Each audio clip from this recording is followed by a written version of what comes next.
अपराध एवं अपराधियों के विरुद्ध प्रभावी कार्रवाई करने के क्रम में जनपद संभल की पुलिस टीम द्वारा निरंतर अंतर्राज्यीय बीमा गिरोह के सदस्यों के विरुद्ध कार्रवाई की जा रही है। इसी के क्रम में आज जनपदीय पुलिस द्वारा एक ऐसे गिरोह का खुलासा किया जा रहा है जिन्होंने बीमा क्लेम की राशि को हड़पने के लिए अभी तक 2 हत्याओं को एक्सीडेंट का रूप दिखाते हुए कारित किया है और 1 हत्या की प्लानिंग इनके द्वारा की जा रही थी। पूरा घटनाक्रम इस प्रकार है कि जो हमारा मूल मुकदमा था 13/25 जो कि थाना रजपुरा पे पंजीकृत था, जिसमें पहले 2 अभियुक्त ओंकारेश्वर मिश्रा करण और अमित पकड़े गए थे, उसी में एक अन्य अभियुक्त शाहरुख की गिरफ्तारी फरवरी 2025 के अंदर की गई थी। जब शाहरुख के पास से हम लोगों ने एक मोबाइल भी बरामद किया था और विवेचना के क्रम में ही जब हम उसके द्वारा उसके पास से जो बरामद मोबाइल था उसके डेटा का अवलोकन कर रहे थे, तो हम लोगों ने एक बहुत अजीब सी चीज पाई कि एक व्यक्ति कमल के साथ जो उनकी व्हाट्सएप चैट्स थी उसमें वो एक अमन नाम के व्यक्ति की पॉलिसी क्लेम के बारे में बात कर रहे थे। अमन की हम लोगों ने जब देखा तो 7 कुल पॉलिसी थी जिनकी जो कि HDFC, Ergo, ICICI, Lombard, SBI, Aditya Birla इत्यादि कंपनियों की थी और जिसकी कुल वैल्यू 2,70,00,000 थी। अमन की क्लेम की बात चल रही थी। हम लोगों ने ये भी देखा कि उसकी एक FIR जो कि जिसमें कि उसकी मृत्यु एक्सीडेंट से होना दिखाई गई थी, जो कि थाना रहरा जनपद अमरोहा पे मुकदमा पंजीकृत था, वो थी। उसके अलावा FR की जो कॉपी थी वो भी थी। क्लेम के डॉक्यूमेंट्स को जब हम लोगों ने गहनता से देखा तो उसके अंदर PM रिपोर्ट और पंचनामा भी संलग्न था और PM रिपोर्ट को जब देखा गया तो अमन के शरीर पे एक्सीडेंट की चोट दिखाने के बावजूद पूरे शरीर पे कहीं पे भी कोई खरोच भी नहीं थी और मात्र सर पे 4 बड़ी इंजरीज थी, जिसमें 2 चोटें 3/5 सेंटीमीटर की बोन डीप इंजरीज थी। हमें इस बात का संदेह हो गया क्योंकि हम बीमा गिरोह पे लगातार काम कर रहे थे कि ये एक एक्सीडेंट ना होकर एक सुनियोजित हत्या हो सकती है। इसलिए हमारे द्वारा एक रिपोर्ट प्रेषित की गई कि इसमें अग्रिम विवेचना की आवश्यकता है और DIG सर के आदेश से ये अमरोहा से ये विवेचना जो है थाना रजपुरा में ट्रांसफर हुई। इसी की विवेचना के दौरान जो हमने दस्तावेजों से 2 प्रमुख अभियुक्तों को चिन्हित किया था, उनका नाम था कमल और वेद प्रकाश, जो कि धनारी के रहने वाले हैं। इन लोगों को हम लोगों ने बुलाया और इन लोगों से गहनता से जब पूछताछ की गई तो इन लोगों ने स्वीकार किया कि इनके द्वारा बीमा क्लेम की राशि को हड़पने के लिए अमन की हत्या की गई, जो कि इनकी सगी मौसी की लड़की का लड़का था। इनके मौसाजी की डेथ हो चुकी थी और मौसी की लड़की की भी डेथ हो चुकी थी।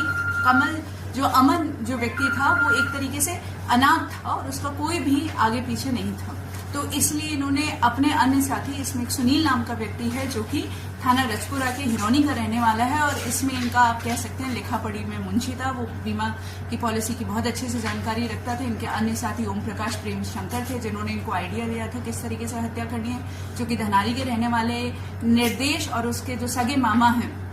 उदय भान, वो भी इसके अंदर इनके साथ घटना में शामिल थे। ये लोग सुनियोजित तरीके से पहले इन्होंने इस बच्चे की साथ पॉलिसी कराई 2,70,00,000 की, फिर इससे ये लोग धनारी से लेकर गवां से होते हुए ये लोग रहरा थाना में पहुंचे, जो कि एक सुनसान सा क्षेत्र है, जंगल है, वहां पे उसको अत्यधिक दारू का सेवन कराया, फिर उसके बाद हथौड़े से उसका सर फोड़ के उसकी हत्या कर दी। बाद में खुद ही वादी बन के इन्होंने थाना रहरा पे मुकदमा पंजीकृत कराया और क्लेम की राशि हड़पी, क्योंकि हमें इस बात का अंदेशा हो गया था कि ये इनके द्वारा की गई पहली घटना नहीं हो सकती है। तो इनसे गहनता से और पूछताछ की गई। उन्होंने पूछताछ में फिर से कबूला कि इन्होंने एक अन्य व्यक्ति सलीम, उसी की भी बिल्कुल इस तरीके से हत्या करी थी, जिसकी हत्या में एक बाबू नाम का शख्स भी शामिल था। सलीम भी इसी तरीके से नवयुवक था, जवान था, उसकी भी पहले हथौड़े से सर फोड़ के थाना रहरा क्षेत्र में ही हत्या की गई और उसके ऊपर गाड़ी चढ़ा दी गई, ये दिखाने के लिए कि उसकी जो मृत्यु है वो भी एक्सीडेंट में हुई है। सलीम की मृत्यु से ये लोग 78 लाख रुपए का क्लेम ऑलरेडी पा चुके थे। इसकी अमन की मृत्यु के बाद अभी तक ये 20 लाख रुपए का क्लेम पा चुके थे। इन लोगों की साजिश के तहत ये लोग जो ओम प्रकाश है उनके सगे जीजा रमेश की भी हत्या करने वाले थे, उसके नाम पे ये लोग 4 पॉलिसी अभी तक करा चुके थे। एक बहुत ही क्रूर गैंग है जो कि ऐसे व्यक्तियों को चिन्हित करता है जो कि नवयुवक है, क्योंकि उनका प्रीमियम कम लगता है और बीमा का क्लेम का पैसा उन्हें ज्यादा मिलता है।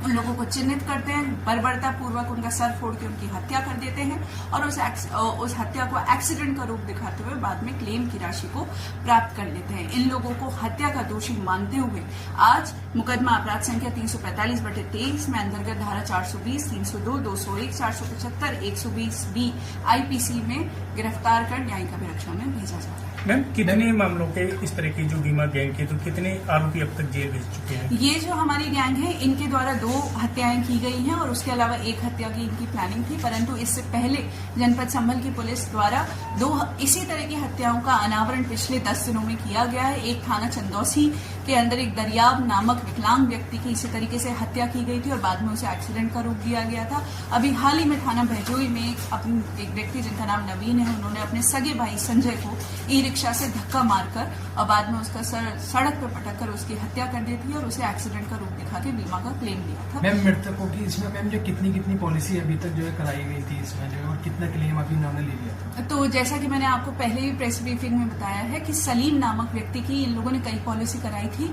उनका एक मणिपाल का 50 लाख रुपए नहीं आया था, उसके बावजूद उनके पास अभी तक 78 लाख रुपए आ चुके थे। उसके अलावा जो अमन है, अमन की इन लोगों ने 2 करोड़ 70 लाख की पॉलिसी कराई थी। 20 लाख रुपए का क्लेम ये अभी तक प्राप्त कर चुके थे। जिनको ये मारने वाले थे उनकी ये 4 पॉलिसी